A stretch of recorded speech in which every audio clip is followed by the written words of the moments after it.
ബിജെപിയിലേക്കുള്ള യാത്രയാണ് മുരളീധരന്റെ വരവിന് കാരണം. കോൺഗ്രസ് സമ്മതിക്കില്ല എങ്കിൽ പോലും സർജിക്കൽ സ്ട്രൈക്ക് എന്ന് ഉദ്ദേശിക്കുന്നത് ബിജെപിക്ക് നൽകിയൊരു അടിയാണ് ഇത് എന്നുള്ളതാണ്. അത് യാഥാർത്ഥ്യമല്ലേ? അല്ല, പത്മജയെ പ്രചരണ രംഗത്ത് വേണ്ട എന്ന് പറഞ്ഞതാരാണ്? അങ്ങനെ ഒരു വാർത്തകൾ വരുന്നുണ്ടല്ലോ.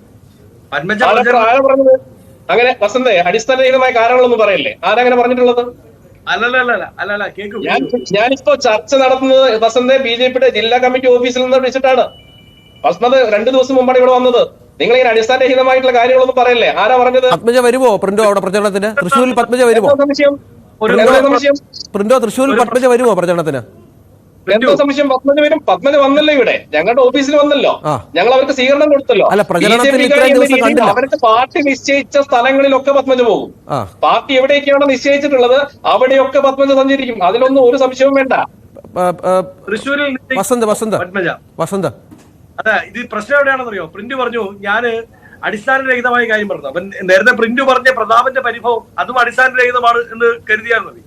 രണ്ടാമത്തെ കാര്യം നോക്കൂ, കോൺഗ്രസിന്റെ സർജിക്കൽ സ്ട്രൈക്ക് തന്നെയാണ് എന്നതിൽ സംശയം വേണ്ട. അതിലൂടെ ഞങ്ങൾ നൽകാൻ ഉദ്ദേശിക്കുന്ന ഒരു രാഷ്ട്രീയ മെസ്സേജ് ഉണ്ട്, ഒരു പൊളിറ്റിക്കൽ മെസ്സേജ് ഉണ്ട്. അത് ബിജെപിയോട് നേർക്ക് നേർ വെല്ലുവിളിക്കുന്നത് കേരളത്തിലടക്കം NDAയോട് ബിജെപിക്ക് ഇവിടെ ഉള്ള താമരക്കുളങ്ങൾ മുഴുവൻ വറ്റിക്കാൻ വേണ്ടി പവർ പമ്പ് സെറ്റായി മാറുന്നത് അത് കോൺഗ്രസ് ആണ് എന്ന വളരെ കൃത്യമായ മെസ്സേജ് കേരളത്തിലെ മതേതര വോട്ടർമാർക്ക് നൽകുക എന്നത് തന്നെയാണ് ലക്ഷ്യം. അതായത് സംശയമൊന്നും വേണ്ട. മുരളീധരന്റെ ഒരു ലിഫ്റ്റിംഗിലോടുകൂടി, ഒരു മാസ് എൻട്രിയോടുകൂടി, ഒരു സർജിക്കൽ 1970 ഓർത്തോ? വർക്ക് ചെയ്യില്ല വസന്തേ.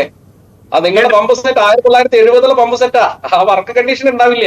അപ്പൊ താമരക്കുളങ്ങൾ വറ്റിക്കുന്നത് ഒന്ന് കാണാലോ നമുക്ക്. താമരക്കുളം വറ്റിക്കാൻ പോയിട്ട് 1 ലിറ്റർ വെള്ളം വറ്റിക്കാൻ സാധിക്കില്ല. 2016 എന്താണ് ഉണ്ടായത്? 70കളിലെ പമ്പ് സെറ്റൊക്കെ അവിടെ നിൽക്കട്ടെ. നിങ്ങൾക്കുണ്ടായിരുന്ന ഒരു സീറ്റ് പോലും തോൽപ്പിച്ച് കളഞ്ഞത് മുരളീധരനാണ്. ആ വൈരാഗ്യം നിങ്ങൾക്ക് മുരളിയോടുണ്ട്. ഒരു കാര്യം കൂടി വളരെ കൃത്യമായി ഞാൻ രാഷ്ട്രീയ ഉത്തരവാദിത്വത്തോടു കൂടി പറഞ്ഞേക്കാം. വടകരയിൽ മുരളിക്കെതിരായി വോട്ട് മറിച്ച് ചെയ്യാൻ ബിജെപി നേതൃത്വം തീരുമാനിച്ചിരുന്നു എന്ന് വ്യക്തമായ അറിവ് ഞങ്ങൾക്കുണ്ട്.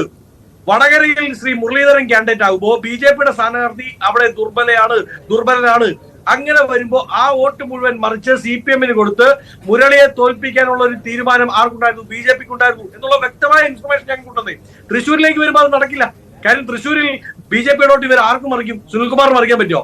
സുനിൽകുമാറിന് മറിച്ചാൽ ബിജെപി ഓഫീസ് തല്ലിപ്പൊളിച്ചിട്ട് സുരേഷ് ഗോപി ഇറങ്ങി പോകും. മറ്റേ മാസ് സിനിമകളൊക്കെ കാണിക്കുന്ന പോലെ. അദ്ദേഹം ഇപ്പോ കഴിഞ്ഞ ദിവസം അവരുടെ പ്രവർത്തകരോട് കൊണ്ടുവന്നിട്ടുള്ളത് അല്ല, കൃത്യമാണെന്നേ. നിങ്ങളുടെ ചില സെറ്റിൽമെന്റ് നിങ്ങൾ വോട്ട് മറച്ചു കഴിഞ്ഞാലും നിങ്ങൾ എങ്ങനെ തന്നെ ആക്കിയാലും സുരേഷ് ഗോപി ചെയ്യും. സ്വന്തം വീട്ടിലെ വോട്ട് പോലും പോക്കറ്റിലാക്കാൻ സാധിക്കാത്ത ആളാണ് മുരളീധരൻ. നിങ്ങൾ മുരളീധരന്റെ മികവൊന്നും പറയല്ലേ? ഇവിടെ ഇതിന് മുമ്പ് തൃശ്ശൂരിൽ നിന്നിട്ട് തോറ്റ ആളാണ് മുരളീധരൻ. കരുണാകരന്റെ പ്രഭാവ കാലഘട്ടത്തിൽ